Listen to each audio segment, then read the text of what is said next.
سر 25 سے 28 سال کا ساتھ، پھر ایک دن یہ کہہ دینا شہباز شریف اور حمزہ شہباز کے باپ کا ملک نہیں ہے. اور سر آج بھی وہی حالات جس میں زعیم حسین قادری جیسے کونا مشق انسان نے حکومت کو یا پاکستان مسلم لیگ نون کو چھوڑا. سر کیا سمجھتے ہیں وہی تاریخ دہرائی جا رہی ہے یا ایک وقت آنے والا ہے اب جب مریم نواز وزیر اعلیٰ پنجاب ہیں تقدیر واقعی بدل دے گی؟ نہیں، آپ دیکھیں میرا تو یہ بڑا کنسیڈرڈ اوپینین ہے کہ اس ملک میں سیاست جو ہے وہ نہ صرف گہنا گئی ہے بلکہ اس کے رموز اس کی موڈالٹیز تبدیل ہو گئی ہیں وقت کے ساتھ ساتھ. آپ نے ابھی بتایا کہ میں اتنی دیر وہاں رہا اور پھر وہ ایک آپ نے بیک گراؤنڈ بتائی. مسئلہ یہ نہیں ہے، مسئلہ یہ ہے کہ کیا یہ سسٹم جو برٹش پارلیمنٹری سسٹم ہے کیا یہ پچھلے 75 برس میں ڈیلیور کر سکا ہے؟ آپ بھی بتا دیجئے، میں ہی بتاتا ہوں. تو آنسر از نو.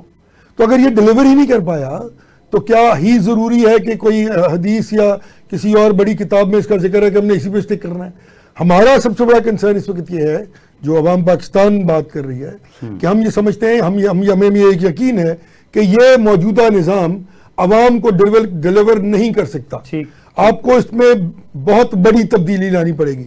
آپ نے 18th امینڈمنٹ کر کے پیپلز پارٹی اور پی ایم ایل این نے جس طرح 4 پاکستان تشکیل دی اس ملک میں اور ان 2 صوبوں میں جہاں ان کی حکومت نہیں ہے ان کو بالکل ریڈنڈنٹ کر دیا اور پنجاب سے ایک پولیٹیکل پارٹی نے لوٹ مار کا آغاز رکھا اور اپنی طاقت کو بنایا اور اس لوٹ مار کو دوبارہ استعمال کر کے دوبارہ اپنی طاقت کو بنایا. یہی حالات جو ہیں وہ سندھ میں موجود ہیں اور آج وہ دونوں صوبے سورش کا شکار اس لیے ہیں کہ وہ نگلیکٹڈ ہیں. سیریسلی پاکستان کی حیثیت اہمیت معاشی نظام صرف سندھ اور پنجاب کے لیے ہے، کے پی کے اور بلوچستان کے لیے وہ چیزیں اویلیبل نہیں ہیں.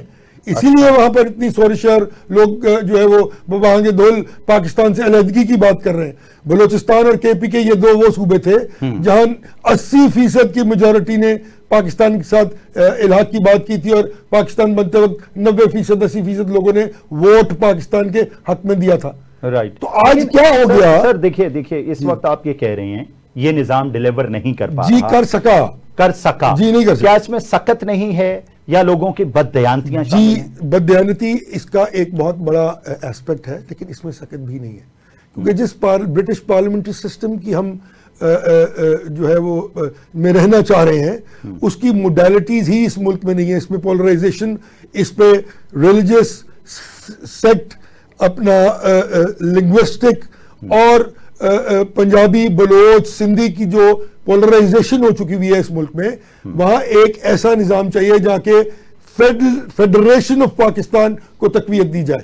18th امینڈمنٹ کے رہتے ہوئے فیڈریشن آف پاکستان کو تقویت نہیں دی جا سکتی. آپ مجھے بتائیے کہ کیا اوکاڑے میں پیدا ہونے والے گندم کے ایک دانے پر خوزدار میں رہنے والے اس غریب آدمی کا حق نہیں ہے جو پاکستان کے ساتھ اپنی محبت اور عقیدت رکھتا ہے؟ کیا منرلز اینڈ مائنز جو بلوچستان میں اویلیبل ہیں یا کے پی کے میں اویلیبل ہیں اس پہ پنجاب میں رہنے والے جھک جمرے میں یا فیصل آباد میں رہنے والے شخص کا حق نہیں ہے؟ بالکل ہے. تو کیوں ہم نے اس ملک کو 4 حصوں میں تقسیم کر کے 4 مملکتوں میں تبدیل کر دیا؟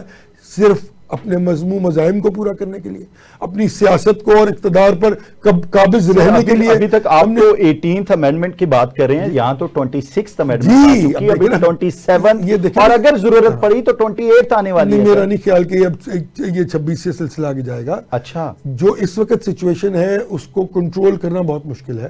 آپ کو اس وقت سب سے زیادہ ضروری جو ہے وہ پاکستان کا وہ فیڈریٹنگ یونٹ اور چہرہ ہے جو جس پر آپ نے چل کر ملک کو تعمیر و ترقی کی راہ پر گامزن کرنا ہے. اگر آپ میں وہ کیپیسٹی نہیں ہے تو I'm sorry آپ نہیں کر پائیں گے اس کو. اور جو حالات آپ دیکھ رہے ہیں، جو حالات پچھلے الیکشن میں ہوئے، ٹھیک آپ بتائیے. ہم تو یہ کہتے ہیں کہ جہاں 38% پولنگ ہوتی ہے وہاں کس طرح آپ کہہ سکتے ہیں کہ کوئی بھی پولیٹیکل پارٹی جو ہے وہ ایک میجورٹی پارٹی ہے؟ اگر 38% کل ووٹ پڑے اور اس میں سے 15-18% 20% لینے والا جو ہے وہ جیت گیا تو مجھے بتائیے کہ کیا وہ اس ملک کے 24 کروڑ عوام کی نمائندہ حکومت ہے؟ تو آنسر از نو.